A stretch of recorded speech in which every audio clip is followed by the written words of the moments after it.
Thank you, Patty, and thank you all. I feel so welcome here. And you're a natural, Pat, by the way.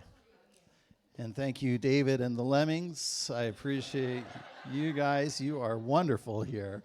And I was watching the talks prior to mine, and Reverend Nita spoke to you, and I want to acknowledge as well that I recognize and I honor where you are all at right now. You are stepping into something big, calling in this new spiritual leader, and I really honor it. I think I heard that the selection committee met for the first time last week, and if you're not familiar with this process, it can be really tedious. And so I am going to speak for the selection committee when I say, have patience.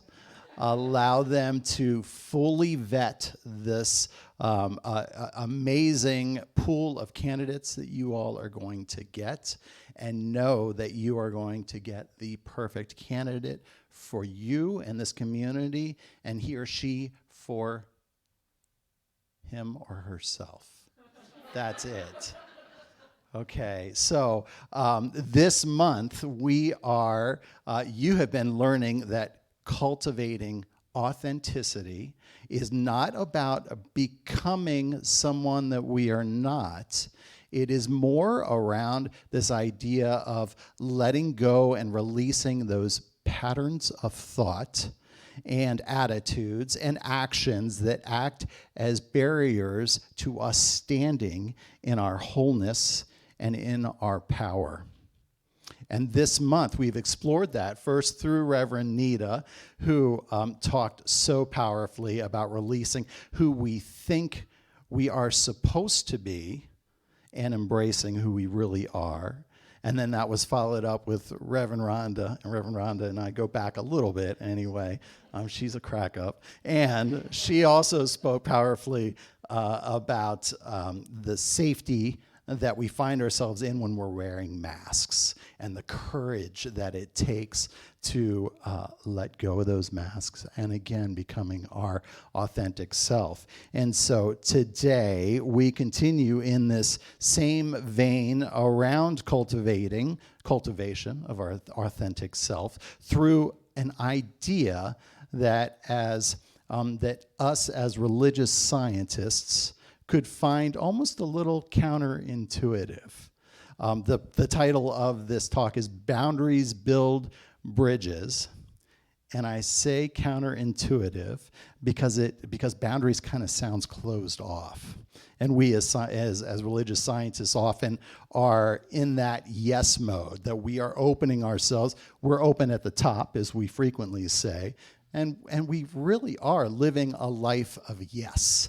It is really all about who we are. And when we introduce this word boundaries, it kind of directs us to or invokes the feeling like we're building a wall and we're not allowing anything to come through. And that we're living our life with kind of a no. And that is exactly the opposite of the direction that I'm going to be going in today. And so I thought I'd give a little bit of context, a little definition to how we're using this word boundaries. So in her book, Setting Boundaries Will Set You Free by Nancy Levine, she defines boundaries as a limit that you set to define what you will or will not do, or what you will or will not accept or tolerate from others. And I extend that a little bit to say that boundaries are the container in which our authentic self resides. Boundaries are the container in which our authentic self resides. And so I'll go even a little bit deeper and kind of give it a spiritual spin. And here it is. The purpose of life is to express itself fully, wholly, completely, unapologetically, like we are dancing and nobody is watching us. And so when we live as if we lack those boundaries, we are unconsciously telling others that there is nothing of ours that we hold sacred. Of course, we would stop somebody from hurting our physical bodies. And of course, we would stop someone from taking something that doesn't belong to them. Yet, we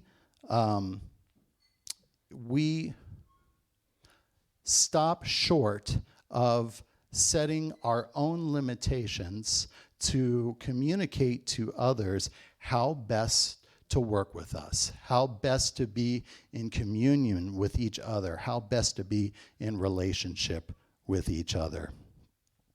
And so to live out loud, such a perfect song that you picked. Living out loud to be your authentic self is so important, and so is setting our boundaries and speaking them out loud as well. And so there's 3 points I'd like to talk about to illustrate this, to how we build these bridges through boundaries. And first, I'd like to ask a couple of questions of you to think about as we work through this conversation. And the first is, what areas of your life are you feeling suppressed or just simply unexpressed? And in what areas of your life do others' feelings or needs take precedence over your own? I want you to hold that question and maybe even the answer in your heart from that place of, just kind of witnessing. Don't get into the feelings of it right now anyway, but just take witness of what you are working through. And so there are 3 ways in which I want to illustrate this. The first is clear is kind. And this might sound familiar if you've done any work with Brene Brown. And of course, we can't do a talk around boundaries and not include Brene Brown into it. But she speaks to this or opens it up. I think she actually heard it from a 12-step meeting over and over again. So she brought it into her body of work. And so what this is about is, so it goes like this. In that we will avoid clarity when speaking to someone else because we feel like we're being kind. We will avoid the clarity, crystal clear clarity, and those boundaries because we think we are being kind. We speak half-truths in an effort to make others feel better. And we know that when we really think about this, when we go a little bit deeper in that, what we are doing is we're trying to make ourselves feel a little bit more comfortable in this whole thing. So this is unkind.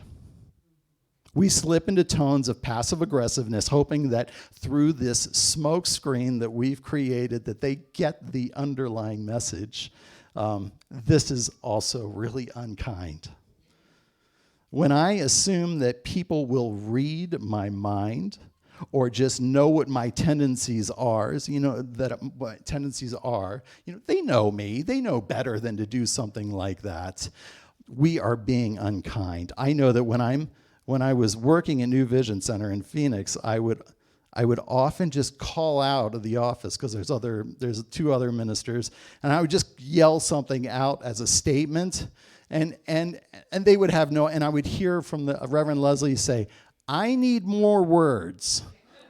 I need more words. So being clear with everything we say is so important. And in sharing our boundaries, we are loving an individual enough to be brave and courageous and compassionate to get our needs met. At New Vision Center, like I said, we've done this body of work quite a bit through Dare to Lead with Brene Brown. And I think most of our community participated in this. And I think the beauty behind it is that it set up this culture for us, that when I needed to have a difficult conversation with somebody in the community, I would say to them specifically, clear is kind, and I would love to have a conversation with you. And immediately that would trigger this idea that okay, we're going to have a conversation. I'm going to be open and loving because I know he's going to sit and be vulnerable and speak to what his needs are. So it is a courtesy of love and openness that we share those connections together by being open to what one has to say. And Brene Brown says it really well here. She says, compassionate people ask for what they need.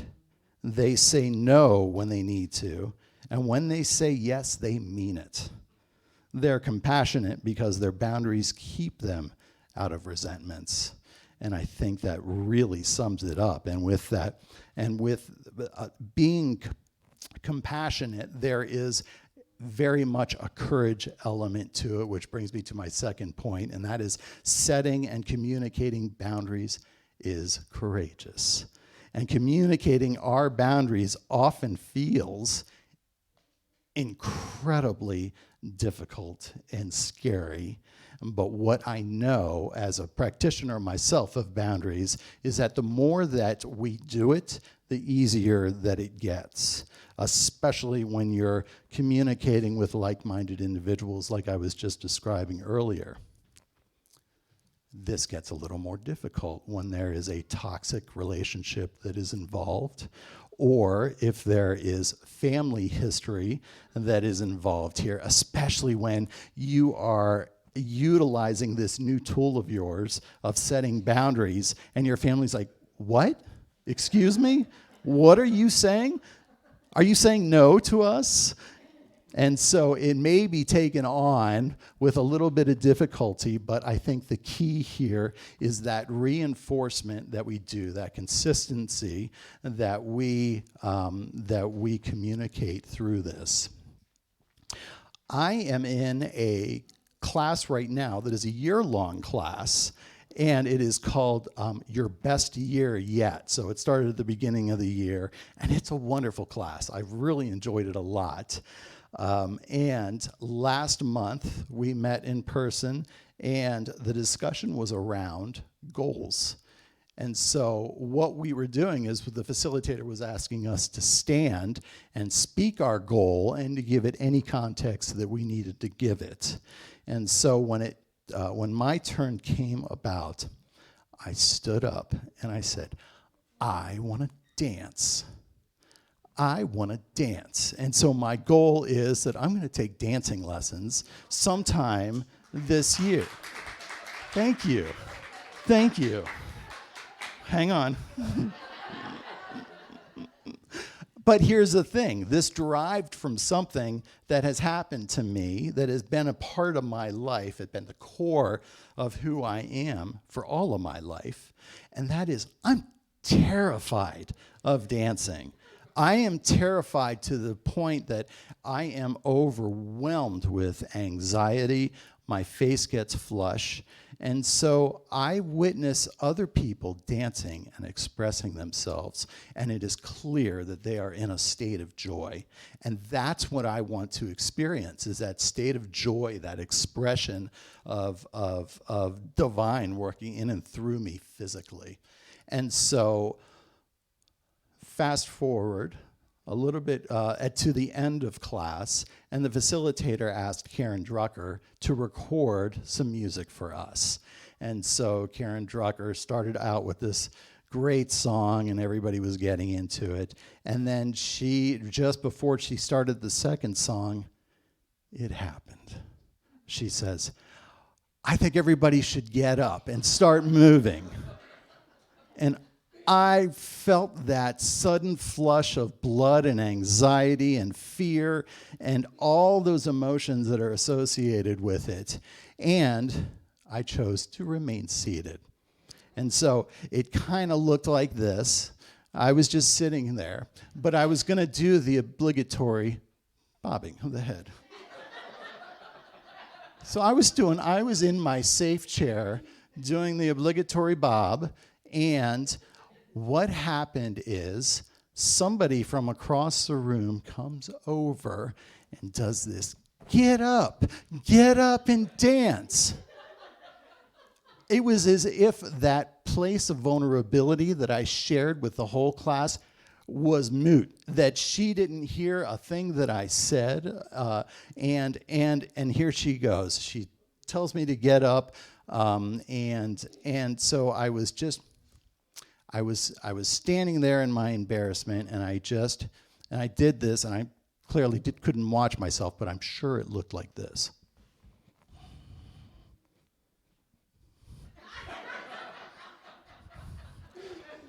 And so I made it through that song with my just kind of like that, and I was angry.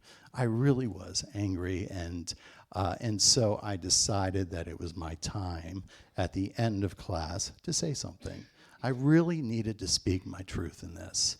And so when we prayed out, I walked over to her and I said, so listen, we had an experience where I shared myself deeply. All the while, I was kind of thinking about making this a big joke in my discussion with her, but I didn't want to do that. Honestly, I wanted to be straightforward and speak to her from my heart.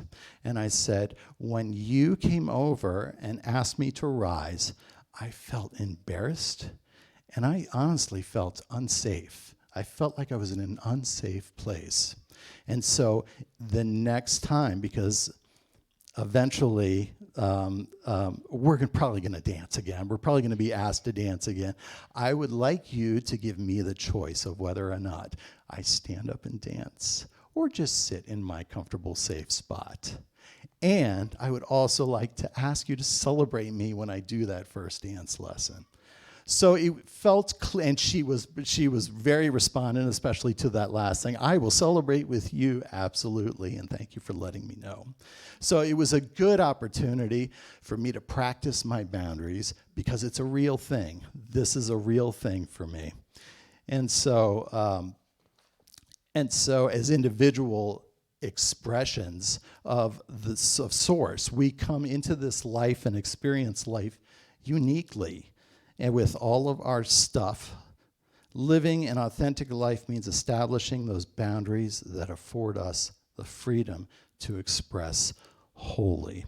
And this brings me to kind of the spiritual element of this. I know that probably most of you are familiar with our symbol, the circle with the V, and it's divided into, oh, it was there. Where is it? There it is. There it is. And it's divided into, that's perfect, divided into 3 sections. That top section is spirit. That middle section is soul or law.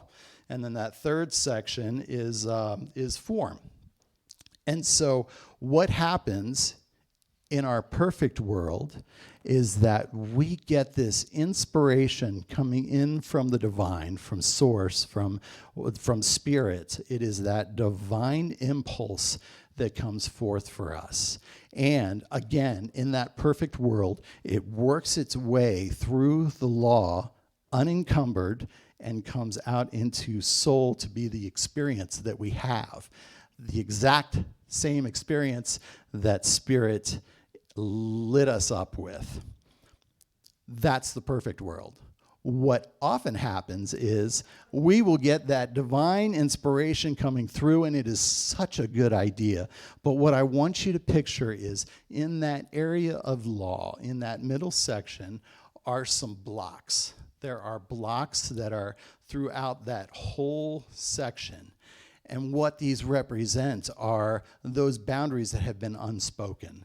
They are those ideas or limits that we have yet expressed to others. And what happens is that idea comes in and through spirit into us, and it hits those blocks because somebody interrupts it, or we allow somebody to interrupt that, and for that idea not to be fully expressed. In fact, it often turns into something completely different.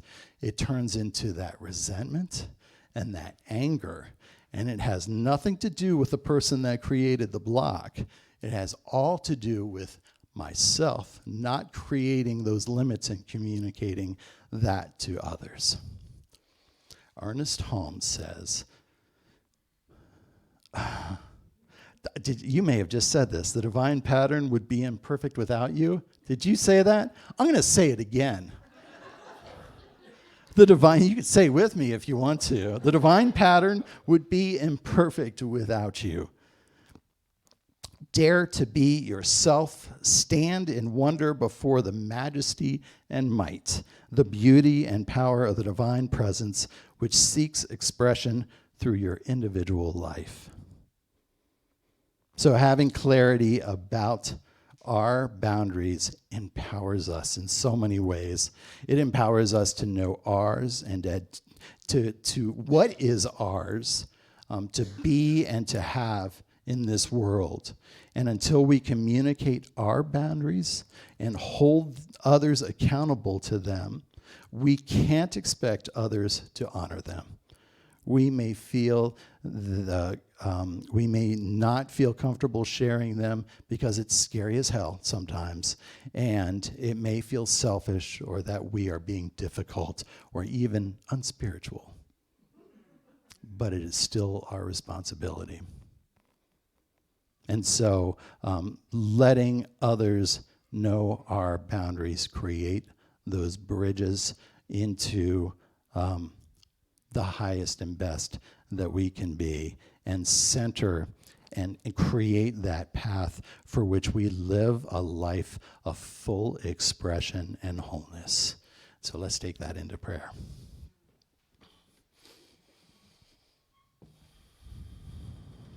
And so I breathe into this moment, recognizing the beauty and the clarity that's been established here. I know deeply within that as I lean into this idea around source, this reality of spirit, I do so with an unfettered heart. Because I know that as I, too, am what it is, I step forth proudly and courageously into the truth of who I am as an authentic expression of the divine. And I know deep within that sharing my boundaries builds bridges to authentically connect with others. I know deeply within myself that there is nothing but the highest good and clarity by expressing myself and my limits. And I also speak a word for this beautiful community, knowing that for every visioning that takes place, for co-creation that is about to start, for all that is unfolding with each prayer, there is somebody out there that is hearing this faint and distant, yes, this is mine. This is mine to step into. And so with that joyful heart, I dwell in that place of absolute gratitude for this beautiful community, for all that has unfolded today, for the potential and the perfect unfolding of what is to come. And I release this word into that universal law that says yes. And together we know this truth by saying together, and so it is.